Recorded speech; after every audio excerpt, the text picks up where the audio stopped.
Arya Samaj marriage is one of the most simple and convenient way to get married.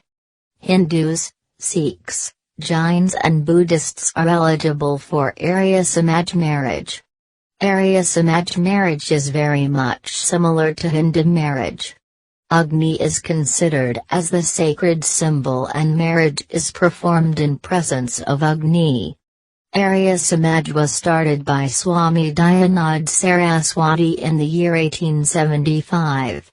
Arya Samajas do not believe in idol worship and believe in one God. Arya Samaj marriage does not requires heavy expenditure and just takes like traditional Indian wedding and takes just a few hours to be completed. Arya Samaj marriage is completely legal and does not requires any fixed wedding date, as in Arya Samajas all dates are considered auspicious. Eligibility criteria for Arya Samaj marriage. Marriage in an Arya Samaj mandir can be performed only if the bride and groom fulfill the following eligibility criteria. The groom must be at least 21 years old and the bride must be 18 years old. The bride and groom must be Hindus, Buddhists, Jains or Sikhs. The bride or groom must not be Muslims, Christians, Parsis or Jews. Muslims, Christians, Parsis and Jews can do Arya Samaj marriage after converting to Hinduism. This is also called as shadi.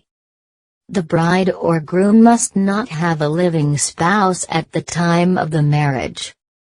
Procedure for Arya Samaj registration. Make an appointment at the subdivisional magistrate's office. It takes at least 15 days. So it's advisable to start this procedure before the marriage takes place. Fill the registration form. Submit all the proofs and documents needed. 2 passport-size photographs of the bride and the groom along with a photograph of the marriage. Bring the marriage invitation card, optional. 2 witnesses who have to be physically present to sign.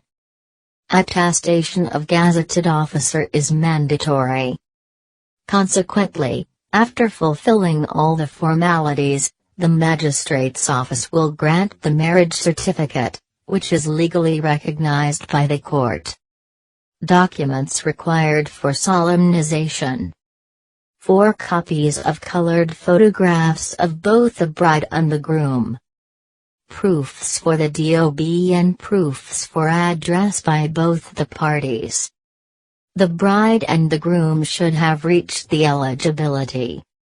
2 witnesses are acceptable to witness the wedding.